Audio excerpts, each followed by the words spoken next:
4. I would say 4, but go ahead. I'll see. No, I would say a quarterback or running back, Saquon Barkley or Bradley Chubb. What's the fourth? I was going to say, I don't think they're going to do it. Maybe Nelson? It would require a trade back, yeah, but Nelson. Okay. But I'm not saying, but I could still see them taking that option. That's I stay on your point, though, Jake, to have this kind of leverage with this pick, to trade back with two game-changing players in Barkley or Chubb. I just feel like it'd be a huge mistake on their part. Yeah, it would make no sense to trade down if you're the Giants. I think they're going to take either Barkley or Chubb, and I don't know which. I'll be honest with you. I'm really confused with what the Giants are doing. Yeah. Maybe, here's the one thing I will say, because the defensive end talent in this year's draft drops off a lot. It's Chubb, Marcus Davenport out of UTSA, who's a solid mid-first round prospect, not knocking him. But then it goes to Rasheem Green out of USC. He's more of a third rounder. Running backs, that talent is still there throughout the draft. And as we've seen... Right, it doesn't fall off after Barkley. And as we've seen, rookie running backs, no matter where they're drafted, can contribute immediately. Kareem Hunt, excuse me. Wow, where did Alvin that come Kamara from? as well. Yeah, Alvin Kamara, Elijah McGuire too. Everyone forgets about him. Yeah, Elijah McGuire did, make a big impact to the Jets. I don't think it's crazy for the Giants to trade back into the first round to draft a running back. I don't think it's crazy either, but I'm telling you right now, I feel like the Bills are knocking on Gettleman's door right now. It's very possible. I wouldn't take the call, though. But here's the thing. I'm just so... Okay. Maybe that's the plan. Maybe the plan is to trade back into the first round I don't know. Sony Michel. Speculation is fun, isn't it? But the Giants are a mystery team right now, and I think that's probably a good move to be at right now because you have no idea what the Browns are going to do at number 1. They can shock the world right now because obviously we said it before. This could force their hand with the Jets moving up to pick a quarterback. I think they're going Sam Darnold. I agree. And then it'll be... I personally think it's going to be Chubb now because you don't just trade away JPP for no reason. I agree with you. And then it'll be Josh Rosen, and then it'll be Saquon Barkley. So Wow, you think they get the running back and the quarterback in Cleveland? You know what? It's not crazy. It's not crazy. Not crazy at all. Wow. As long as everything stays like the same in terms of the draft order, that's probably going to be my first 4 picks for my mock draft. I will say that I think the Browns trading down at 4 is very possible because the Bills do have some very intriguing assets. And how about this? How about Saquon Barkley slipping to 6 to the Colts? Pair him with Marlon Mack? Yeah. Oh, man, because the Broncos would take a quarterback. I was going to say, maybe the Colts are kicking themselves now after the Pierre-Paul trade. Yeah. Honestly. Yeah, you know what? That's right, because they were probably expecting to get Chubb at 6. Yeah. That's why they were, let's get some extra picks. And I thought that was likely. I know they just traded back, but can you see them being in desperation mode and calling the Giants again, or probably not? No. I don't think so. I think they're happy because they already gave up a lot. Yeah, and then they'll make ways with it. They'll survive. Dominic, I want to ask about J.J. Watt. Did you pull that up? Yes, real quick. I have it right here. So, through his seasons 2011 to 2015, he played all 16 games, but in the past 2 years, 2017 and 2016, he's played a total of 8 games. Yeah, so overrated. Dominant when healthy, but incredibly overrated. I also just really quickly wanted to bring up something about the Buccaneers part of this trade.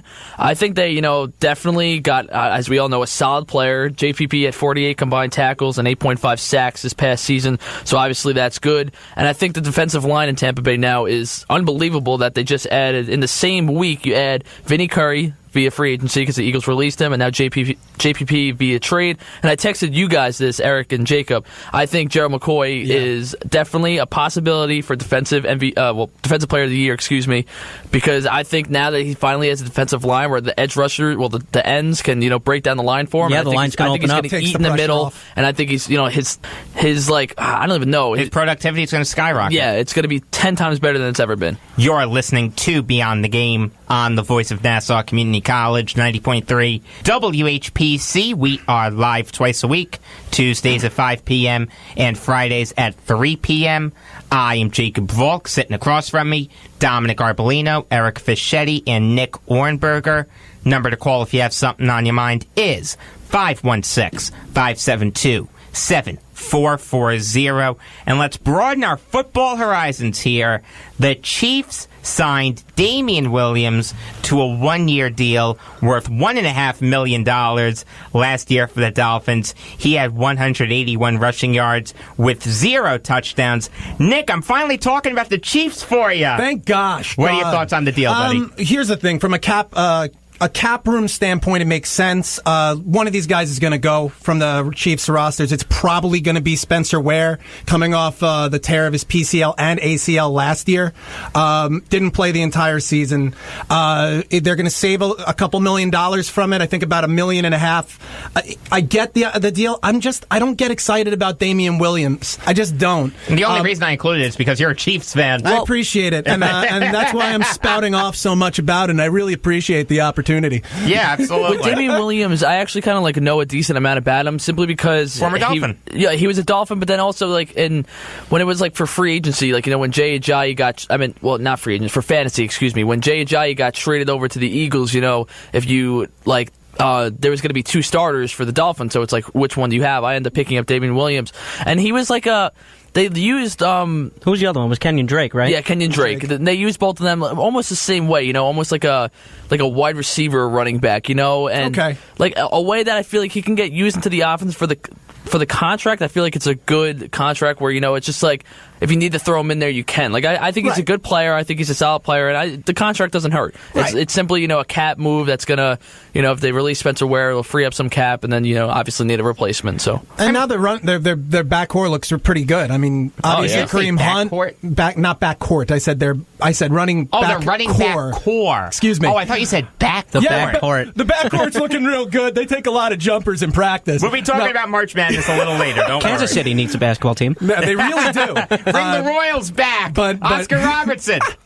But with Hunt, Chuckendrick, Wentz, and whatever Williams can provide, I think it's just more options for Mahomes out of the backfield. It's a solid depth move. I don't have anything against Damian Williams. It's a prove it deal. That's all it is. Hopefully he can rebuild his stock and, build up his resume so that way he can get a bigger deal in free agency. And now that he's out of the AFC East, I'm rooting for him. Yeah. Well, that was my job, guys. See you later. Yeah, exactly. The Lions signed Luke Wilson to a 1-year deal worth $2.5 million last year for the Seahawks. He had 15 catches for 153 yards and 4 touchdowns. What do you think of the deal? Luke Wilson has been a guy that has been behind the shadow of Jimmy Graham in Seattle, and I think this is a really good deal for the Lions. It's a cheap deal, and this is another prove me deal, which is seeing a lot of those more often now in the NFL, which I like. And the Lions obviously just released Eric Ebron, so they had a hole at tight end, and I think Luke Wilson is a guy I personally want the Jets to target, and I think that he could be a good tight end in this league, and I think he's going to have a breakout year this year because I think he's been behind the shadow of Jimmy Graham and the Seahawks, and I think it's his time to shine. I mean, look, 4 touchdowns is good. Obviously, the 153 yards that could be worked on. Only 15 catches, though. You got to keep that in mind. The guy is a nose for the end zone, boy. Mm-hmm. There's a chance he can win the starting job too. He's competing with, I think, a rookie, Michael Roberts. I believe you. I think he's either a rookie or a second year. Well, Eric, it's definitely second year because in order to be a rookie, they have to get drafted. Did he play it all last year? Because then you can.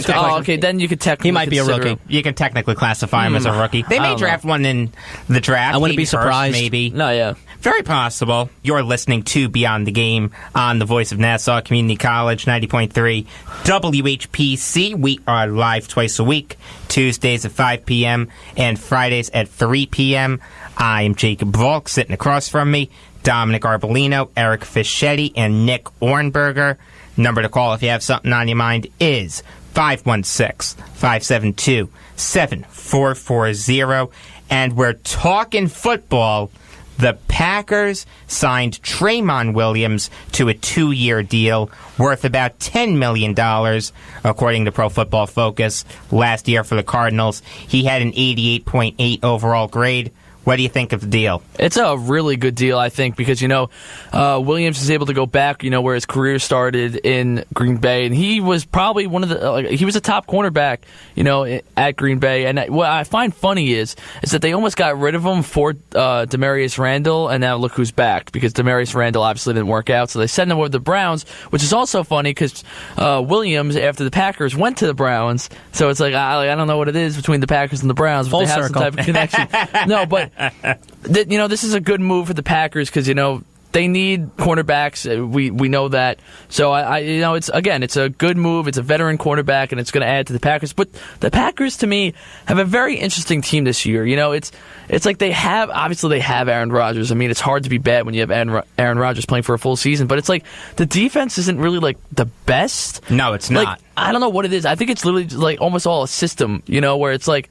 It's just that they all brought in Mike Pettin, former Jet defensive coordinator and former Brown head coach, to help turn it around. And Mike Pettin was actually pretty decent for the Jets. I know he worked under Rex Ryan, so Ryan was running the defense. But from what I've heard, Pettin is a solid coaching candidate. And I'm actually kind of excited to see what he can do for Green Bay. Yeah. Because I do own the Packers, and I obviously want a good return on that investment. See that, guys? I'm an NFL owner. You didn't know that. That's why you can travel. I knew that. I actually knew that too, like you told me. Oh, I did? Oh, okay. Nick, did you know that? I did not know that. See, there you go. You'll see me at the owners' meetings. Thank I'm God. talking about the catch rule. It's where you belong. You can persuade them. Oh, my God. If it looks like a catch, talks like a catch, and quacks like a catch, it's a catch. I got news for you. Did they fix that already? Or not yet? Yeah, they came out with it. The language is just so funky, and they're going to screw this up again. I don't care about the language. That's what I mean. It doesn't matter. If it looks like it, that's a catch. That's Yes, 100%. Didn't I just say that? So no matter how you word, they said if making a football move or showing What the hell is a football move? the last Tucking the ball, maybe? I don't know. But they It's give a examples. made-up term, but though. the last thing is him going is them saying that or making the effort to. What does that even mean? Just say if to the referee's discretion. Well, here's the But issue. if they don't have to follow a rule, Jake. But here's the issue with that, though. Gene Steratore may have a different definition than someone like John Parry or Ed Hockley or Mike Carey. I know those guys are retired, but I'm just trying to think of NFL officials off the top of my head. That's the issue. You need a guy back in New York who's reviewing the catch. You need one guy. Or maybe a rotating crew, maybe if you want to give the guy a week off. Although he's only working, what? Sundays. Yeah, Sundays, Mondays, what and is it, Thursdays. 17 or 18 weeks a year. I mean, gee whiz. That's the issue with leaving it up to the referee's discretion. So, the Eagles signed Mike Wallace to a one-year deal worth $2.5 million last year for the Ravens. He had 52 catches for 748 yards and 4 touchdowns. What are your thoughts on the deal? The Eagles, man, I don't know what to say. I mean, their wide receiver, Carson Wentz or Nick Foles, whoever's starting the season, depending on Wentz with his injury. Wentz. Yeah, which most likely will be. Got a lot of options for you. Not only do you have Zach Ertz, a tight end, but you have Alshon Jeffrey. Now you have Mike Wallace, Mac Hollins, Nelson Aguilar. I mean, all of them are there. I mean, obviously they knew they had to have some type of plan to get another wide receiver in after trading away Torrey Smith, even though I feel like they really didn't need to. But again, Mike Wallace is a veteran wide receiver who's pretty much been good throughout his career. I would say, he's been good throughout his career. So it's a good move, and the deal, again, it's cheap, and it's a one-year deal. Yeah, one-year deal, and on top of that, all these weapons, they're going to be explosive. They still have Jay Ajayi. I mean, and Corey Clement too, who I like a lot. Had a great Super Bowl. They're going to be an explosive offense. The Eagles are going to win 13 games. Very possible. Yeah, I totally see it. Yeah, it really is. And then the next one to them could possibly win 7 games. Honestly, I wouldn't go that far. Cowboys will be a much better team with Ezekiel Elliott. they've been playing. quiet. Well, they signed Alan Hearns today. Yeah, I know, but before that, they were kind of quiet. The thing is, though, they were set, though. What did they really need to add to their roster? I mean, they might have need to bulk up on defensive depth. That's about it. That's what you have to draft for it, though, adding depth. I mean, the thing is, when your best offensive player is coming back for a full season, similar to the Giants, you don't need to go crazy in free agency. Of course, it would help if you added some weapons, but it's not a necessity. What, Dominic? I have a question. So you brought up Alan Hearns, obviously the signing. So I want to ask this. Yes. Do you think now that the Cowboys have signed Allen Hurns, Des Bryant, it would save them $8.5 million if they cut him? Do you think you could see them cutting Des Bryant? No. I can't see it. No. I can see him taking a pay cut before being cut. He's too good. He's too good to cut. I don't know how much cap space the Cowboys have. Eric, if you can look that up for me. Yeah, sure. So that's the only reason you would do it. It's possible that the Cowboys may trade him if they fall in love with someone in the draft. They may look to replace him with Calvin Ridley out of Alabama. I like him a lot. Ridley's good. Ridley's really good. I could see him going top 15 easy. Before the Bears signed Allen Robinson,